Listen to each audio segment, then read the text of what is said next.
मेरे समानशील और समान व्यसनी मित्रों, मैं अपने निबंध पाठ की शुरुआत 2 सवालों से करना चाहता हूँ, जो जितने हैं उतने ही आपके भी अवश्य होंगे। क्या निबंध भी कविता और कहानी की ही तरह आत्मान्वेषण और अर्थान्वेषण की ही प्रामाणिक विधा नहीं है?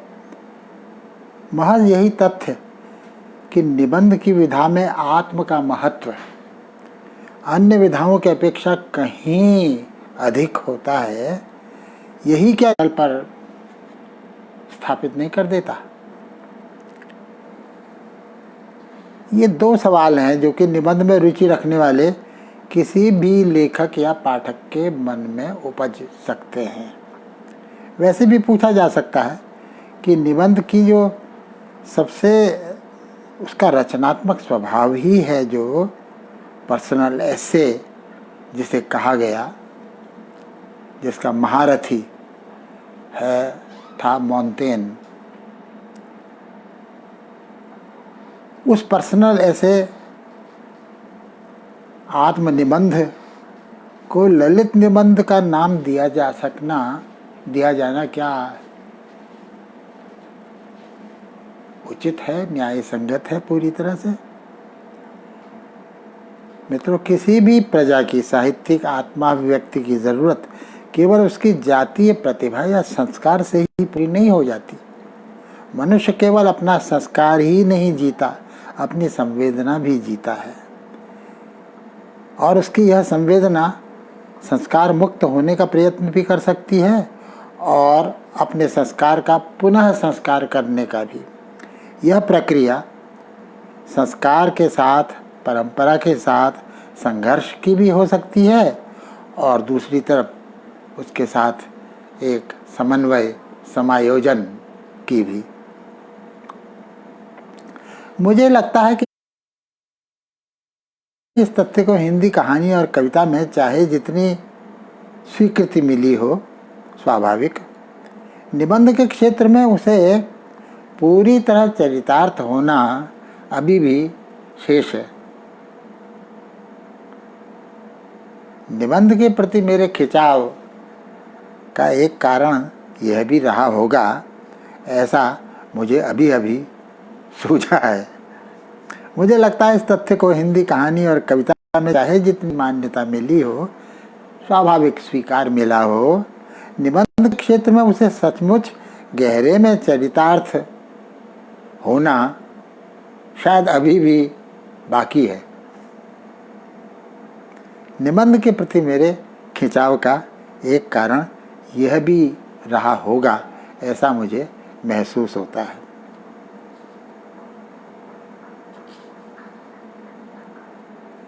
दरअसल बखेड़ा यहाँ से शुरू होता है जहाँ निबंध को सचमुच एक अखंड विधा स्वीकार न करके उसे आत्मनिष्ठ और विषयनिष्ठ के विरोधी खेमों में बांटने का रिवाज सा चल पड़ता है। आत्म ही निबंध का विषय है, आत्म ही निबंध की प्रेरणा है, निमित्त चाहे उसका कुछ भी हो, चाहे वह भारतेंदुकालीन निबंधकारों प्रताप नारायण मिश्र, बाल मुकुंद भट्ट द्वारा लिखे गए निबंधों, बात शीर्षक जैसे उनका बड़ा मज़ेदार निबंध है, दांत दूसरा निबंध है, या फिर बाद में बाबू गुलाब राय आए, उनकी प्रसिद्ध निबंध कृति है मेरी असफलताएं, या दूसरे निबंधकारों के कुछ निबंध आपको याद आ रहे होंगे, धुआं, खुद मेरा निबंध है चौथी प्याली की बहाक, या बाबू गुलाब राय का वो प्रसिद्ध निबंध है, ज़रूर पढ़ा होगा आपने, मेरी असफलताएं। चाहे चौथी प्याली की बहाक। सवाल ये है मित्रों कि जो सचमुच आत्मनिष्ठ है, वह इसीलिए विषय निष्ठ भी क्यों नहीं हो सकता, होगा ही। दोनों एक दूसरे से अविच्छेद्य रूप से जुड़ी हुई बातें हैं। यदि गद्य कवियों का निकष है, गद्यम कवीनाम निकषम वदंती, निबंध स्वयं गद्य का निकष है, निबंधकार की कसौटी है वो। यहाँ न तो प्लॉट का सहारा है, न चरित्र का, कैरेक्टर का सहारा है। कहाँ से निबंध अपनी ऊर्जा खींचता है, कहाँ से वो आपको मगन करने की ताकत पाता है, अपने को भी। तो निबंध गद्य में मुझे लगता है मित्रों, आप क्या सोचते हैं, आप मुझे बताएं। निबंध में गद्य अपनी समूची ताकत निबंधकार के विशिष्ट व्यक्तित्व से खींच रहा होता है। लालित्य पर जोर दे करके न तो निबंध की वस्तु के साथ हम न्याय करते हैं, न उसके तौर तरीके के साथ, शैली के साथ। वैसे दोनों चीज़ें अविभाज्य हैं, वस्तु और शैली। ऐसा हमारा सहज बुद्धि जो है, कॉमन सेंस हमारा जो है, स्पिरिचुअल कॉमन सेंस कहो या इंटेलेक्चुअल कॉमन सेंस कहो, वो यही कहता है। मित्रों, निबंध जो है वो संस्कृति का बोझ ढोने के लिए, लोक संस्कृति का या अभिजात संस्कृति का, नागर संस्कृति का बोझ ढोने के लिए नहीं जन्मा था। और निबंध ये भी मत समझिए कि वो एक नॉस्टैल्जिया होता है। नहीं, निबंध हल्का फुल्का नॉस्टैल्जिया भर कतई नहीं है, न वह संस्मरणों की श्रृंखला है। आप संस्मरणाते रहिए, हो सकता है आप निबंध की देहरी भी न छू पाए। तो निबंध में तो व्यक्तित्व को रक्त की तरह स्पंदित होना चाहिए, प्रवाहित होना चाहिए। निबंध की समस्या और खूबी क्या है? वह खूबी है जो उसे अन्य विधाओं से अलग करती है। वह खूबी ये है कि आत्म से ही आत्म को, आत्म से ही अनात्म को और परात्म को भी पकड़ना, ये है निबंध की खूबी और पहचान। आत्मा का उद्धार आत्मा से ही हो सकता है। स्वयं गीताकार ने कहा है, उद्धरेत आत्मनात्मानम नात्मानम अवसादयेत। आत्मावसाद से सुरक्षित रखो अपने को। इस बात को बिल्कुल धर्मनिरपेक्ष दृष्टि से आप देखिए तो यह आत्मनिबंध की सटीक परिभाषा प्रतीत होने लगेगी आपको। मित्रों, आप सहमत होंगे निबंध के अपने अनुभव से, निबंध पढ़ने के अपना आपका जो अनुभव है उसको टटोलिए। क्या कहता है वो? अच्छे निबंध के लिए भावना या भावुकता काफ़ी नहीं है, व्यंग भी काफ़ी नहीं है, अतीत स्मरण भी काफ़ी नहीं है, संस्कृति का राग आलापना भी काफ़ी नहीं है। बेशक निबंध में इन सब के लिए जगह है, पर आत्मनिबंध मित्रों मनोरंजन की विधा नहीं है, वह आत्म साक्षात्कार की विधा है।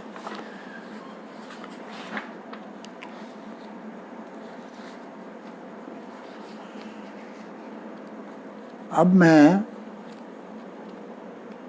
दो निबंध आपके सामने प्रस्तुत करूंगा।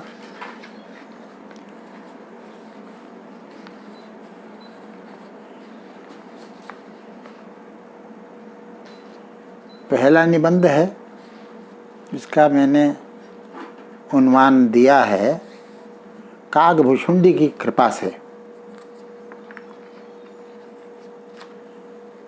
मैं आरंभ कर रहा हूँ इसको पढ़ना। देखिए, कागभूषुंडी की कृपा से महाशिवरात्रि की सुबह एक बार चाय पी चुकने के बाद दोबारा बल्कि तिबारा चाय की तलब लगाई थी। उपवास में चाय पीना बिल्कुल शास्त्र सम्मत है, मगर रसोई घर में पहुंचकर देखा सारी कुशल विपरीत है।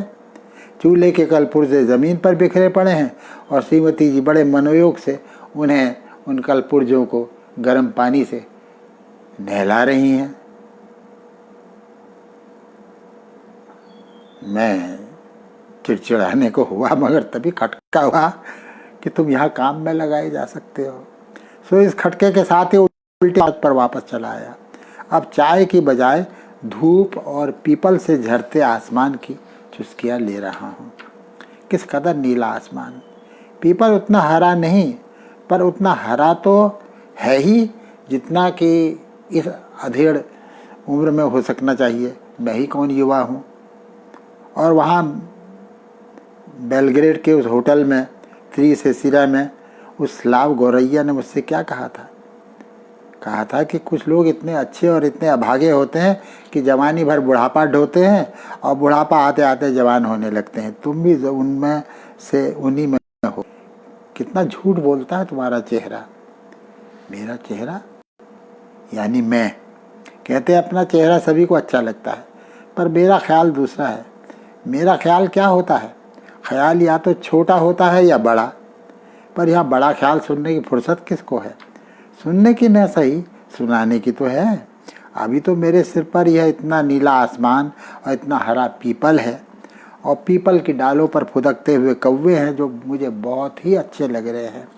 कौवों की कव्वाली भला किसको अच्छी नहीं लगेगी? कानों की भी दावत उड़ाइए और आँखों की भी। ये देखिए नीले पे काला, और वह भी उड़ता हुआ काला किस कदर फप रहा है।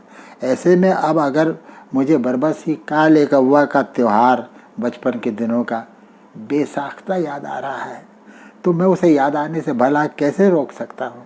काले कौवा ले कौवा पूरी, मुझे दे दे सोने की चूड़ी। काले कौवा। और कौवे सचमुच हमारे बुलाहट पर ढेर के ढेर उमड़े चले आते थे और हमारे हाथों के सारे पकवान खा जाते थे। जब खेल खत्म हो जाता था तो छत से उतरते हुए हम सचमुच माला माल होते थे। इसमें कोई संदेह नहीं कि हमारा सबसे बड़ा पुरखा एक कौवा ही था। सबसे बड़ा ही नहीं, सबसे सम्मानित, सबसे सयाना, सबसे मशहूर पुरखा हमारा। अब आप सोचिए कौन है वो? हमारा सबसे बड़ा पुरखा एक कौवा ही था। वरना कौवों को देखकर मेरी तबीयत इतनी मस्त क्यों हो जाती है? कौवों की आवाज़ मुझे इतनी सुरीली क्यों लगती है? इसलिए लगती है ना कि हम सब काकभुशुंडी की ही वंशज हैं।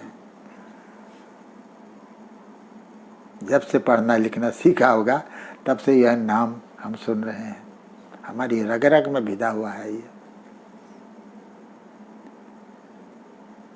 काकभुशुंडी के पास हमारी पुश्त दर पुश्त सारी याददाश्त गिरवी रखी हुई है, जिसे जब चाहो छुड़ा लो।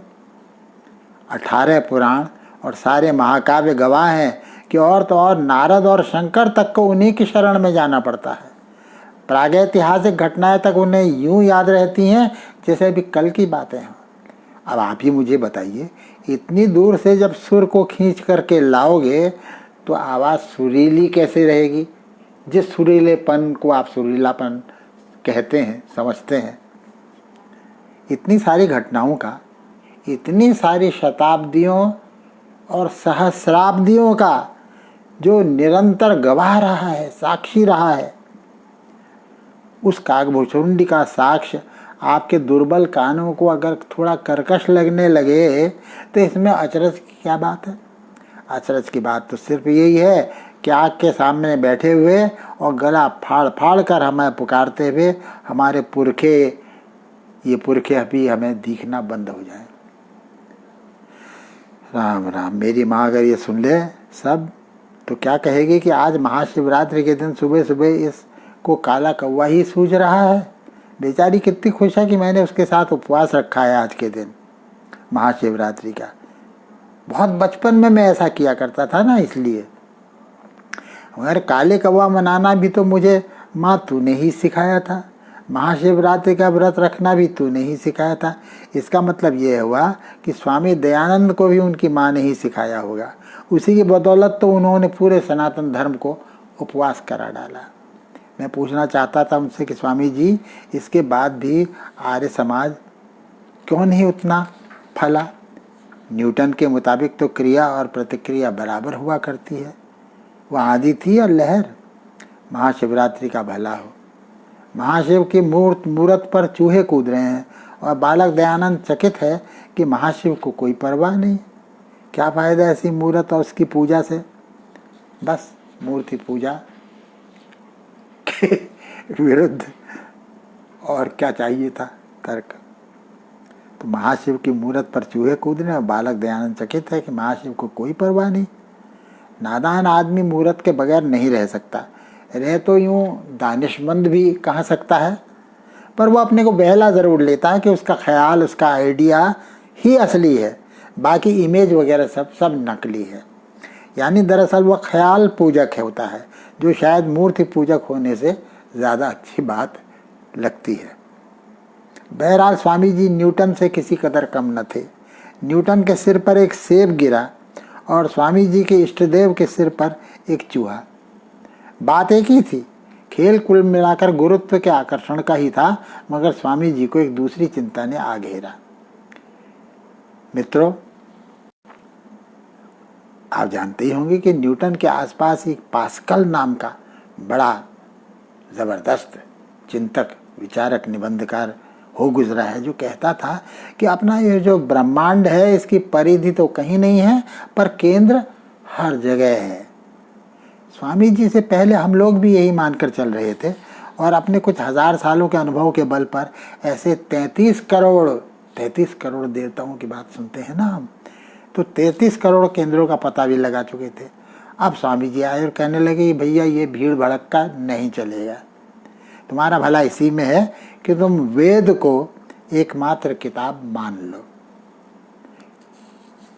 कुल मिलाकर उनका आशय हमें नहीं बल्कि दुनिया को ये बताना था कि तुम्हारे पास कुरान और बाइबल है तो हम भी कोई कम नहीं, हमारे पास भी वैसी ही सीधे आसमान से उतरी हुई किताब है। तो आ जाओ दुनिया के सारे हिंदुओं और इस किताब के चारों तरफ एक हो जाओ। हालांकि खुद स्वामी जी इस तथ्य को अच्छी तरह अपने मन में जानते होंगे कि किसी एक किताब को पकड़ करके उसके इर्द गिर्द इकट्ठा हो जाना इस हिंदुस्तानी मिट्टी का स्वभाव नहीं है। हाँ, गुरुत्व का आकर्षण, गुरु तत्व का आकर्षण हम लोगों में ज़रूर है, शायद ज़रूरत से ज़्यादा ही है, मगर उसका गणित तो बिल्कुल सीधा है। आखिर गुरु चाहे जैसा भी होता तो आदमी ही न है, किताब तो वो नहीं होता। आदमी अगर पूजने लायक न निकले तो उसकी मरम्मत भी की जा सकती है। किताब की मरम्मत कौन करेगा? किताब तो किताब ही हुई। उसकी किताब की दुहाई देकर तो शैतान भी छूट निकलता है। उसके किताब के फेर में आप पढ़े तो गए, क्योंकि वह आदमी के सिर पर चढ़ जाती है। देवता के सिर पर चूहा चढ़ जाए तो इससे देवता का कुछ नहीं बिगड़ता, पर आदमी के सिर पर किताब चढ़ जाए तो आदमी अपने को देवता का भी देवता समझने लगता है। व्यक्तिगत से ज़्यादा वह एक सार्वजनिक दुर्घटना हो जाती है।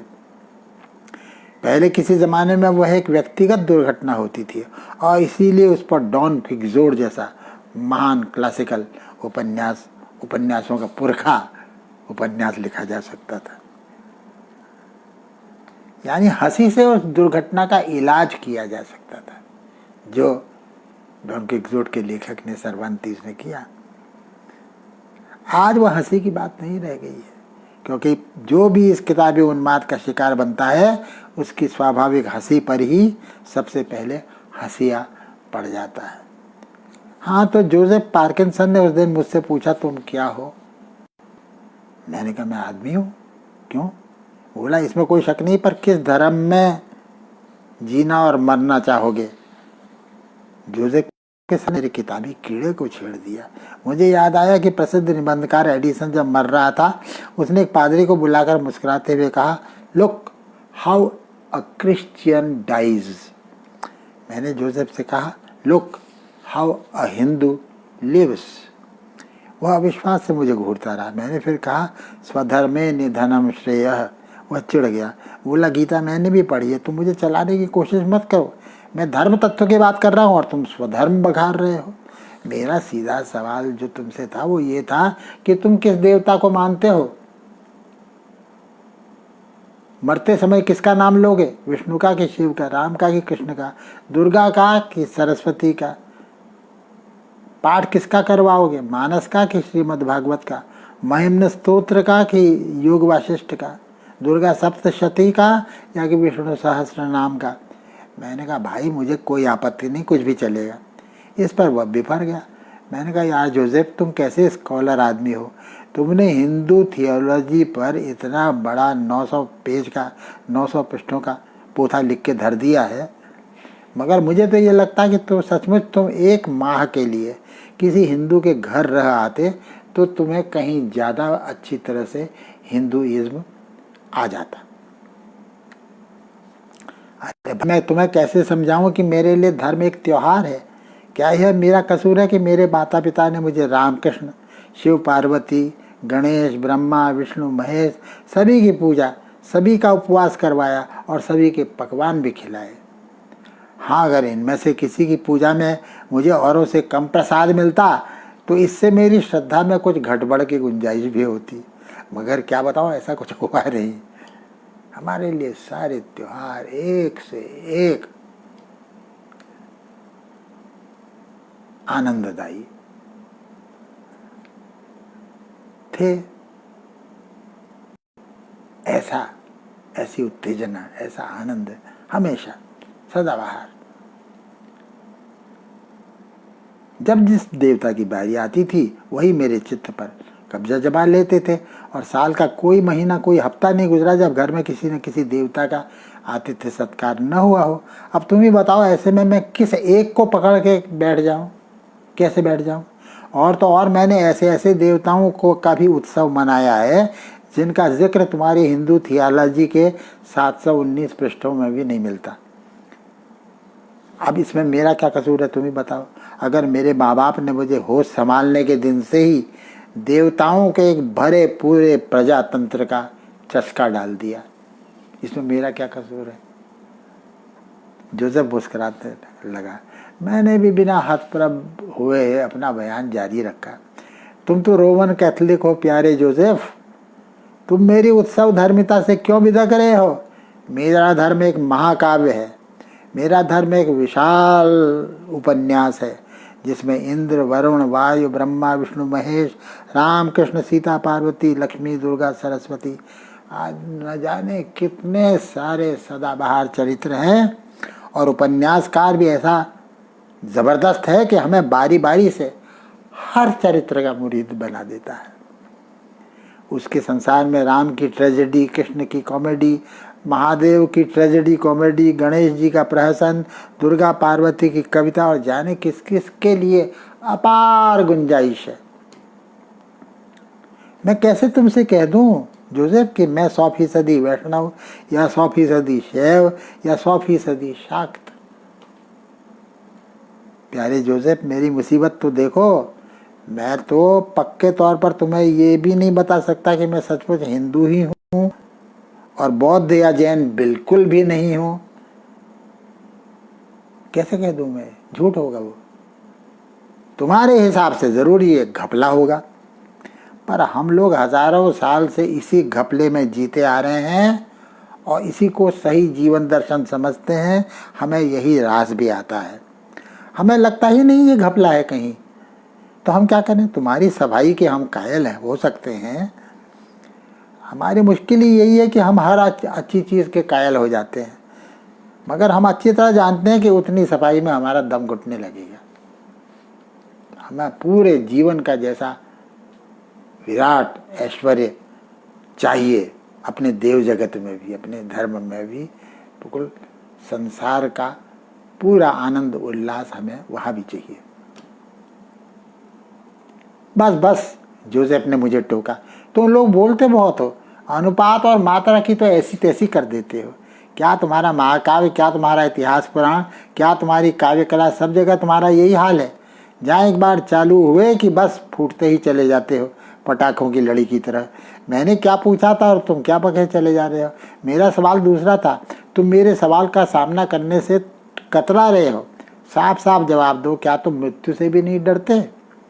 मैंने घबरा कर कहा, क्यों नहीं, बहुत डरता हूँ मृत्यु से। मगर तुम ये क्यों पूछ रहे हो, ये तो अपना अपना मामला, इसमें धर्म कहाँ आता है। यूसुफ का चेहरा चमकने लगा। खुल गई न सारी पोल। हिंदू होकर मृत्यु से डरते हो, कैसे हिंदू हो। हिंदुस्तान से सिर्फ इसी बात से प्रभावित है, इस बात से कि हिंदू लोगों को जीना भले ही ना आता हो, मरना तो आता ही है। हिंदू मरने से नहीं डरता, उसको भी त्योहार बना देता है। मगर मैं तो डरता हूँ। मैंने कहा, मैं पाखंड क्यों करूँ। इसका मतलब यही हुआ कि तुम हिंदू धर्म का असली मतलब नहीं जानते, ऊपर ही ऊपर छानते रहते हो सकता। मैंने कहा, ये बिल्कुल हो सकता, मगर ये तुमसे किसने कह दिया कि अनुभूति के मामले में ईमानदार होने का ठेका सिर्फ ईसाइयों ने या मुसलमानों ने ले रखा है। या फिर तुम मानते हो कि हिंदू होने का मतलब मनुष्य होने के मतलब से हमेशा हमेशा के लिए छुट्टी पा जाना है। इतना ऊंचा श्रेय तो मैं किसी धर्म को नहीं दे सकता। कहीं ऐसा तो नहीं कि धर्म की तुम्हारी और मेरी परिभाषाएं ही बिल्कुल अलग हों। खैर छोड़ो, ये बताओ कि तुम्हारे घर में किसकी पूजा होती है, किसकी तस्वीरें लगी रहती हैं, किसकी मूर्तियां लगी। किसी की भी नहीं। मैंने कहा, सबकी लगी रहती है। हम लोग पढ़े लिखे हैं, पूजा कैसे कर सकते हैं। वह तो मैं तुम्हें अपने बचपन का किस्सा सुना रहा था। क्या जोसेफ आसमान से गिरा, क्या सचमुच तुम ईश्वर में विश्वास खो चुके हो। यही समझ लो। मैंने कहा, मैं इस बारे में तुमसे बात नहीं करना चाहती हूँ। क्या तुम नहीं मानते कि बिना ईश्वर को माने भी आदमी एड़ी से चोटी तक जबरदस्त धार्मिक हो सकता है। सॉरी, जोसेफ सीरियस हो गया। नहीं बात करना चाहते तो मत करो, पर ऐसा कैसे हो सकता। तुम्हारे घर में पूजा तो होती होगी, इतने त्योहार मनाते हो। तुम न सही, तुम्हारी श्रीमती जी तो मानती होंगी किसी एक देवता को सबसे बड़ा, तो उनके इष्ट देवता कौन है।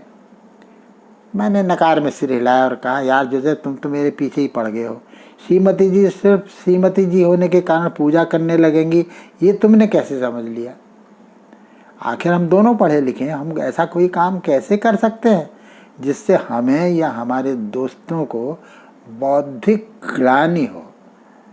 जोसेफ जोर से हंस पड़ा। वाह, क्या खूब। आध्यात्मिक ग्लानि की तुम्हें कोई चिंता नहीं, कोई पछतावा नहीं, मगर बौद्धिक झेप का इतना बड़ा डर है। मजाक छोड़ो प्यारे, सच सच बताओ, क्या तुम्हारे घर में किसी देवता की कोई मूर्ति नहीं है। मूर्तियाँ तो यहाँ होती है, मैंने अपना कपाल ठोकते हुए कहा।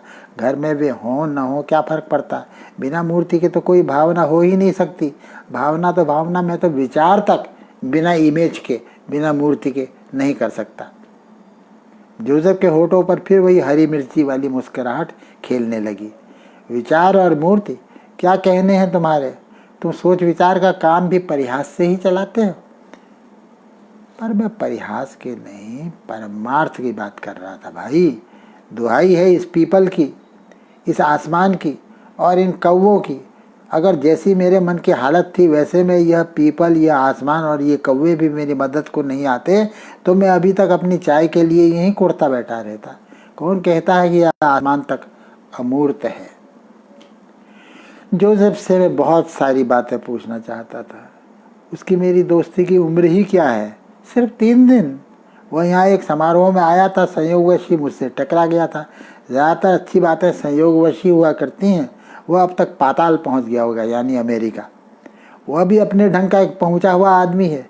मैं तो कहीं भी नहीं पहुँच पाता। हाँ, श्रीमती जी ने ज़रूर मेरी चाय छत पर पहुँचा दी है, बिना मेरे कुछ कहे सुने। इसके माने यही हुए कि काफ़ी देर हो गई मुझे यहाँ बैठे बैठे।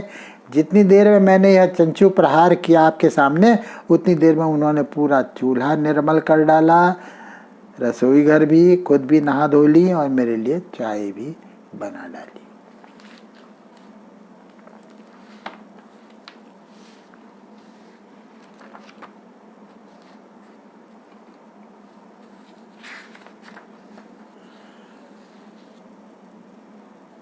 ये तो हुआ एक निबंध। दूसरा निबंध जो मैं आपको परोसना चाहता हूँ उसका नाम है वह और मैं। एक सार्थक वाक्य नहीं, एक सार्थक शब्द की तलाश में मैंने एक पूरी सुबह, वह भी इतवार की सुबह, गंवा दी। मेरे सामने कोई स्थिति नहीं है, न मेरे भीतर ही कोई गति है। एक भयानक उमस में मेरे सारे अर्थ बुन गए हैं और मैं एक दलदल में धंसता हुआ उनके उगने की प्रतीक्षा कर रहा हूँ। कोई विश्वास इस वक्त मेरे साथ नहीं है। मैं अकेला हूँ, एकदम अकेला। हजारों लाखों टूटे हुए धागों को एक दूसरे पर लपेट दिया गया हो ऐसा एक गोला। मेरे भीतर किसी खोज का, किसी चीज़ का कोई सिलसिला ही नहीं बनता। मैं बुनूं भी तो क्या बुनूं और कैसे बुनूं? दरअसल मैं कुछ भी नहीं बनना चाहता था, मगर बुनना उसे कहूँ भी कैसे?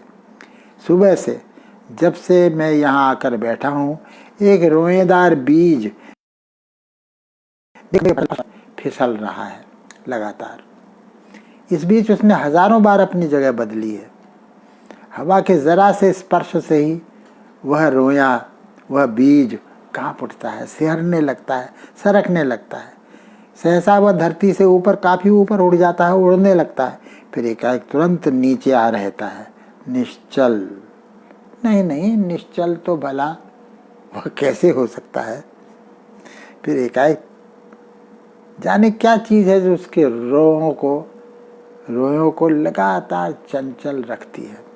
अब इस वक्त वह पता नहीं कहाँ है। अभी अभी तो वह यहीं मेरी आंखों के सामने खिला हुआ था। पता नहीं उसका क्या हुआ। हो सकता है हवा की जिस झक्की तरंग पर सवार होकर वह यहाँ आ गया था, वैसे ही किसी दूसरी तरंग ने उतने ही बेमालूम ढंग से उसे बाहर भी कर दिया गया हो। इसी खिड़की की राह। मगर ये कैसे हो सकता है? तब वह खुले में था।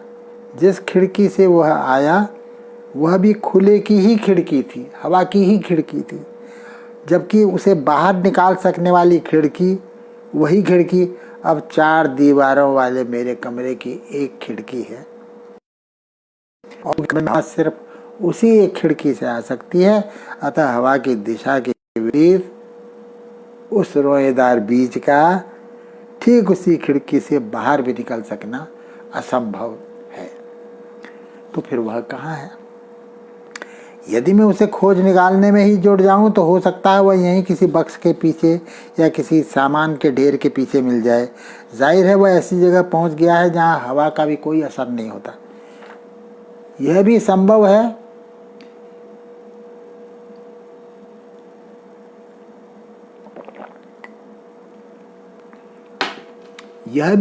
है कि उसके ढेर सारे रोओं में से कोई एक रोया किसी भारी चीज के नीचे दब गया हो और इसीलिए उसकी गति भी जहाँ की तहाँ ठप हो गई हो, रुक गई हो।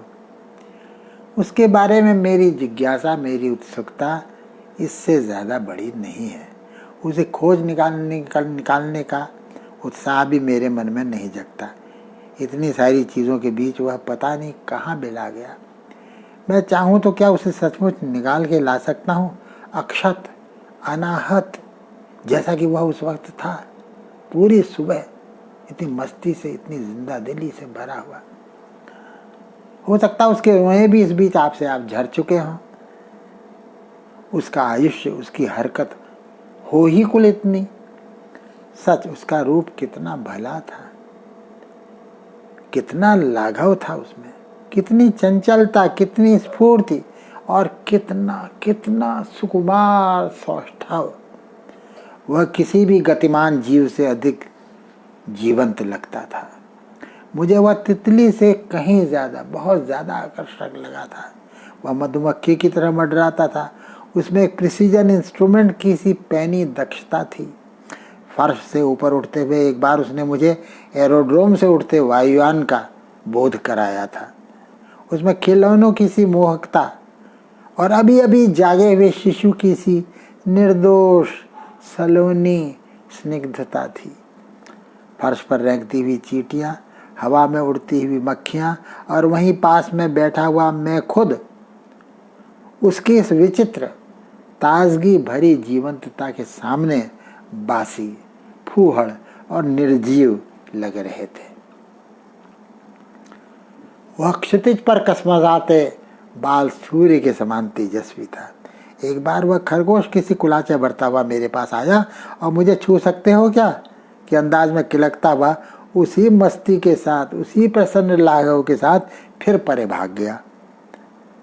गजब की लोच और स्फूर्ति थी उसके अंगों में, पर वे अंग कहाँ थे? रोए थे उजले लंबे 3 आयामों में तने हुए स्निग्ध चमकीले रेशमी रोए, जिन पर वह टिका था, जिनकी मदद से वह उड़ रहा था, हवा से खेल रहा था।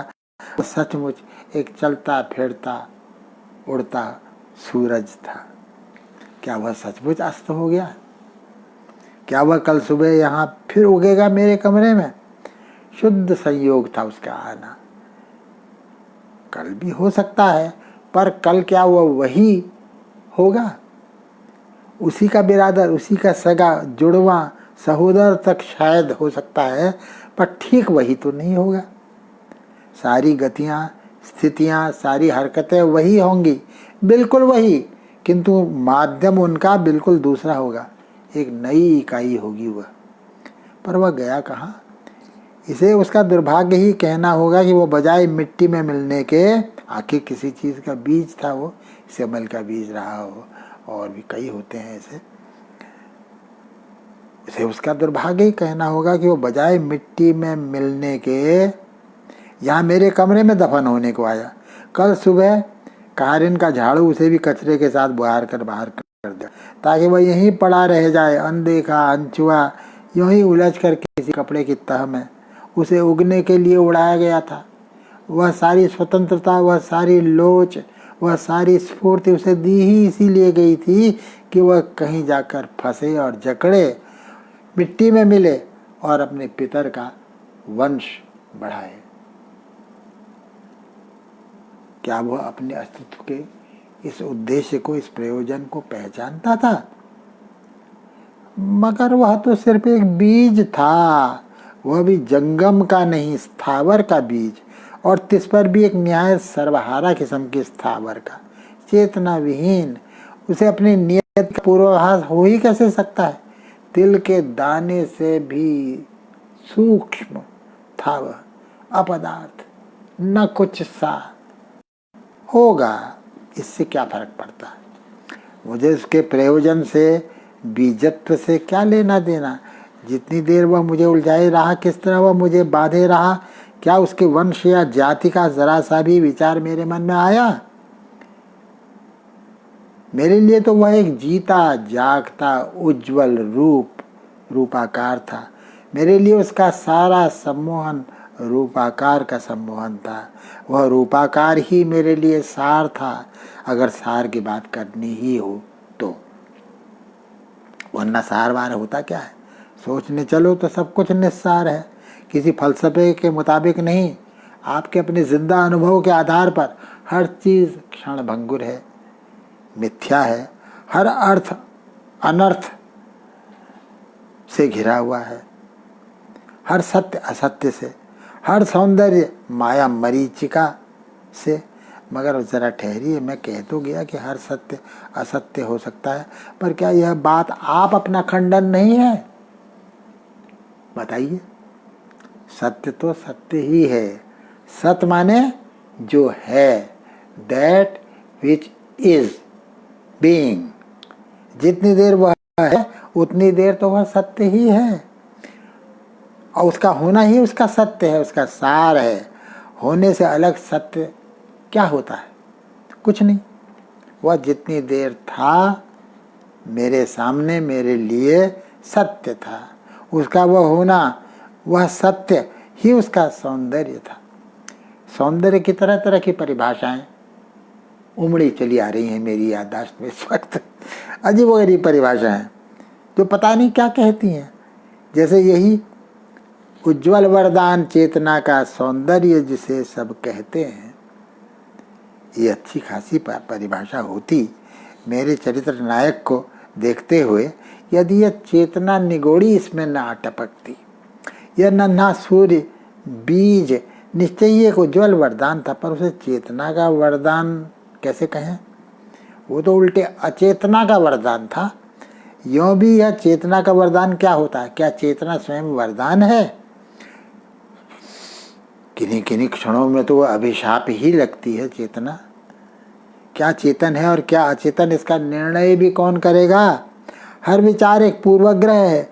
यों भी अच्छे खासे भले चंगे लोग मुझे जड़ से भी बदतर लगे हैं, और जड़ कहे जाने वाली चीज़ों ने मुझे साक्षात जीवन की तीव्र अनुभूति कराई है। दूर क्यों जाऊं, यहीं इसी बीज को ही क्यों न लूं, जिसके बारे में अभी तक बात कर रहा था मैं। मुझे वह तितलियों और मधुमक्खियों से भी ज़्यादा सजीव, कमनीय, सच्चा प्रतीत हुआ था। और यह महज मेरी भावना नहीं थी, मेरा जिंदा सेंसेशन था। उसे जड़ तो मैं किसी हालत में नहीं कह सकता था। मैं यानी मेरा सेंसेशन, मैं यानी मेरा सेंसेशन, जीता जागता अनुभव, वह जड़ पदार्थ का नहीं, निखाल चैतन्य का जैसा अनुभव था। वह स्वचेतन नहीं था, यह दूसरी बात है। पर इस बात को भी मैं जोर शोर से कैसे कह दूं? मैं उसे नष्ट कर सकता था, एक चुटकी में मसल दे सकता था उसके सारे अद्भुत लास्य को, उसकी स्फूर्ति को।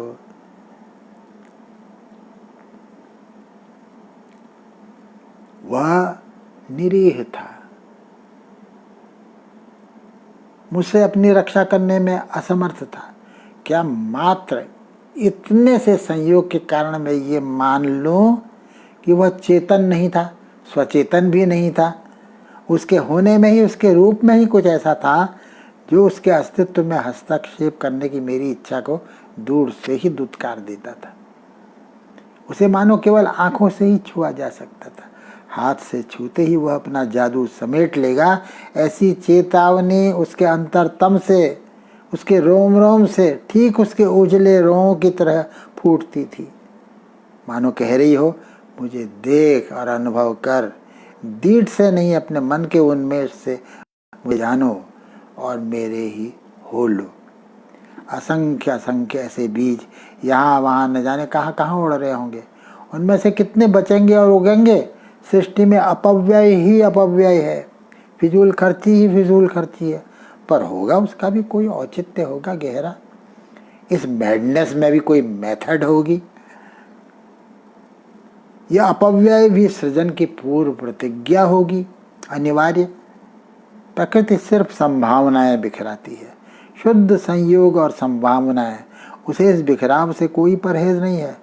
प्रकृति हमारी तरह हिसाबी किताबी नहीं है, शाह खर्च है, बेपरवाह है, अंधी और चमत्कार प्रिय है। गैर जिम्मेदार कह लीजिए उसको, वो भी है, उसका कुछ नहीं बिगड़ेगा। परा प्रकृति को आप जाने दीजिए।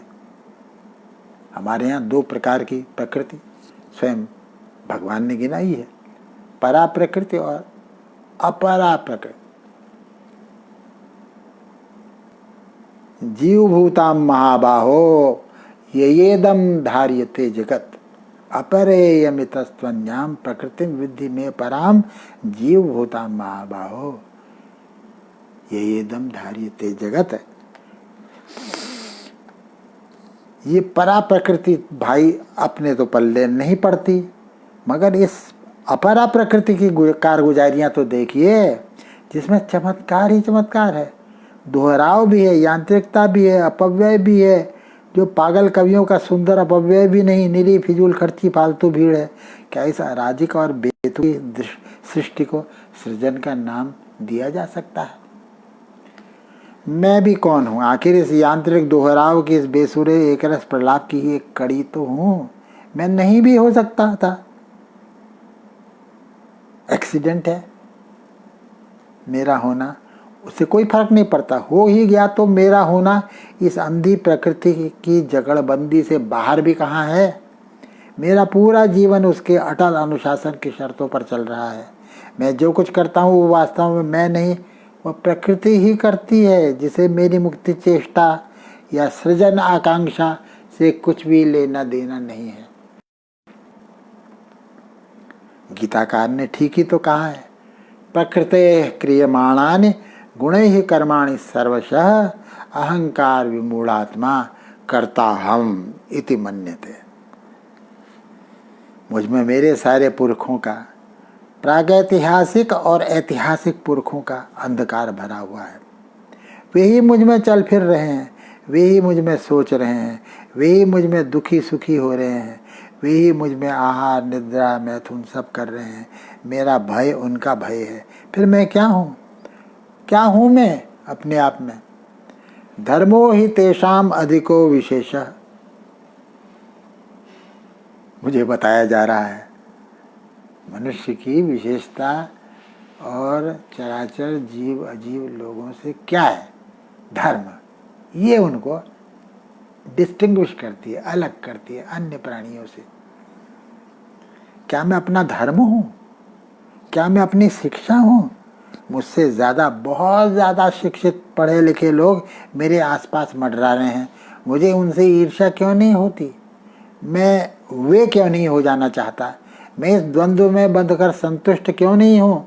क्यों मैं एक नया छंद, एक नया उत्पाद गढ़ना चाहता हूँ? मुझ में ऐसा क्या है जो मेरी प्रकृति के विपरीत आचरण करना चाहता है और करता रहता है, और उसे रचना कह के खुश होना चाहता है? मैं अपनी मनस्थितियों में ही पूरी तरह क्यों नहीं लिपटा रहता? मनस्थितियों में ही क्यों नहीं रमा रहता? आखिर मैं चाहता क्या हूँ? बस यही तो मैं जानना चाहता हूँ। यही तो सब प्रश्नों का प्रश्न है मेरे लिए कि मैं क्या चाहता हूँ।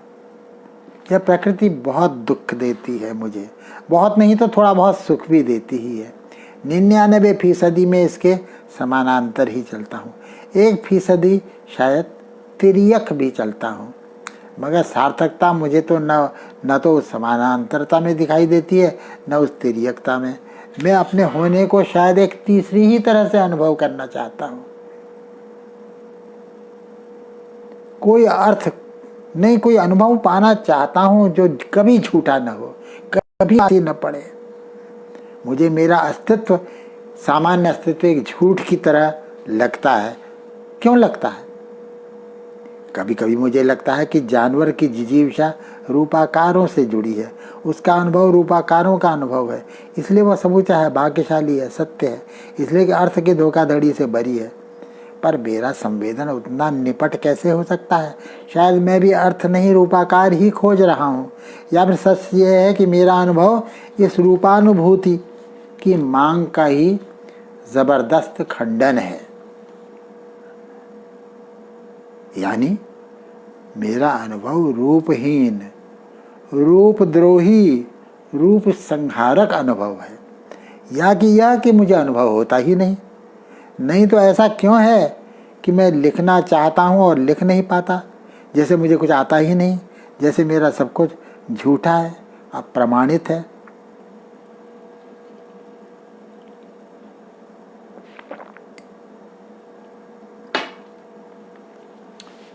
मगर यदि लिखना इतना बड़ा त्रास है तो फिर मैं लिखना चाहता ही क्यों हूँ? क्यों नहीं दूसरे काम करता? लिखना चाहने के साथ ही अनुभव और ज्ञान के वे सारे भयावने कोने बुरी तरह उघड़ने लगते हैं, जो और वक्त भूले रहते हैं, नजर नहीं आते। फिर मैं क्यों उन्हें उघाड़ना चाहता हूँ? मैं चाहता हूँ कि मैं उतना ही स्वल्प, उतना ही भारहीन हो सकूं जितना कि वह जादुई चमत्कारिक बीज उड़ने वाला था। ये मैं चाहता था, उतना ही स्वल्प और भारहीन हो सकूं जितना वह बीज था। पर मुझे लगता है सारे संसार एक मुझी पर है। सारी स्थितियां जैसे मुझी को डसने और ग्रसने के लिए हैं, जैसे दुनिया के सारे अनर्थ की जिम्मेदारी है। क्या मैं शहर के अंदेशे से दुबला पड़ने वाला काजी हूँ? कहीं यह अहंकार विमूढ़ात्मा करता हम इति मन्यते वाला किस्सा तो नहीं है? इस सृष्टि में, इस अंधी प्रकृति की कारगुजारियों के बीच जो चीज जितनी ही नश्वर और निरीह है वह उतनी ही सुंदर है। इस पैराडॉक्स पर, विरोधाभास पर आपने ध्यान दिया होगा। जो चीज जितनी ही नश्वर और निरीह है इस संसार में, वह उतनी ही सुंदर है। कभी कभी लगता है ये अर्थ की खोज, अपना मनमाना अर्थ देना चाहना ही चीजों को गलत है। यही जीवन की सहज गरिमा को खंडित भी करता है अनजाने ही। मैं अपनी निर्दोषिता को लौटाना चाहता हूँ ताकि सचमुच जी सकूं बिना किसी ग्लानि के, ताकि मैं सचमुच बोल सकूं बिना किसी अहंकार के। क्या यह संभव है? अगर असंभव है तो यह असंभवता ही तो मारती है। क्यों पड़ा हूं मैं इसके पीछे? मुझे लगता है कि अहंकार विमूढ़ात्मा के अभिशाप से मुक्ति या तो संपूर्ण संन्यास में ही संभव है या फिर संपूर्ण सृजनात्मकता में ही। ऐसी दुर्दांत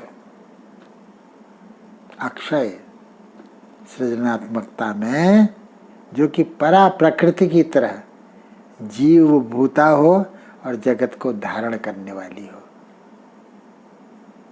नकल ही जो आदमी करना चाहता है वो ईश्वर की ही नकल करना चाहता है और किसी की नहीं। जो परा प्रकृति की अवधारणा का वास्तविक प्रतिरूप हो, प्रकृति के भीतर से प्रकृति को काटती हो, उल्टे बांस बरेली को पहुंचाती हो, वह कौन? इस निबंध का जो चरित्र नायक है, हीरो है, वो नन्हा सा बीज रोएदार, जहां से बात शुरू हुई थी। वह अपना प्रयोजन नहीं जानता था। इसका मतलब ये कैसे हुआ कि वह निरर्थक था? उसका प्रयोजन कहीं किसी नियमों के नियम में था जरूर, पर उससे अलग उसका होना उस प्रयोजन से बाहर छलका पड़ता था। हो सकता है वह कभी अपने बीजत्व को चरितार्थ न कर पाए, पर उसका वह कुछ क्षणों का परम स्वतंत्र लाघवपूर्ण जीवन सुंदर था, ग्रेस था। वह एक अनुभव था, वह अनुभव ही उसका अर्थ था। वह एक रूपाकार था, एक अवधि था, अपने प्रयोजन से नितांत बेखबर, अपने अस्तित्व के शत्रुओं के प्रति निहायत उदासीन, बिल्कुल उनका प्रतिरोध करने की इच्छा से भी मुक्त, स्वतंत्र। देखने में ऊपर से वह अपनी अकिंचनता में, अपनी निरीहता में ही कितना संपूर्ण था, कितना क्षणभंगुर और कितना संपूर्ण। विरोधाभास लग रहा है ना आपको? सारा जीवन विरोधाभास है। विरोधाभास यूं ही एक अलंकार नहीं है, सत्य का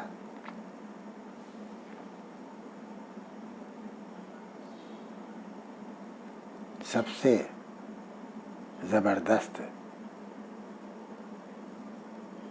प्रवक्ता, धारण करता है ये पैराडॉक्स, ये विरोधाभास। तो देखने में ऊपर से वह बीज अपनी अकिंचनता में, अपनी निरीहता में ही कितना संपूर्ण था, कितना क्षणभंगुर और कितना संपूर्ण, कितना वध्य, कितना वल्नरेबल जिसे कहते हैं अंग्रेजी में, कितना वध्य और कितना स्वतंत्र। मुझे अपने एक प्रिय कवि की, टी.एस. एलियट की पंक्ति अचानक अपने आप स्वतः याद आ रही है। प्रासंगिक होगी इसीलिए याद आ रही है। I am moved by fancies that are curled. I am moved by fancies that are curled around these images and cling. The notion of some infinitely gentle, infinitely suffering thing. I am moved by fancies that are curled around these images and cling. The notion of some infinitely gentle, infinitely suffering thing. बस मित्रों, मैं आपका कृतज्ञ हूँ। निबंध पाठ यहीं समाप्त होता है। आपने इतने शांति से, इतने धैर्य से मुझे इन दोनों निबंधों को सुना। मैं इसके लिए आपको हृदय से धन्यवाद देना चाहता हूँ।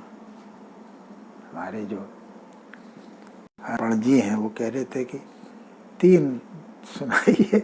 देखिए, इच्छा तो मन की, जहाँ तक इच्छा का सवाल है ना, मन इच्छा तो होती है। बोलना भी एक सुख है।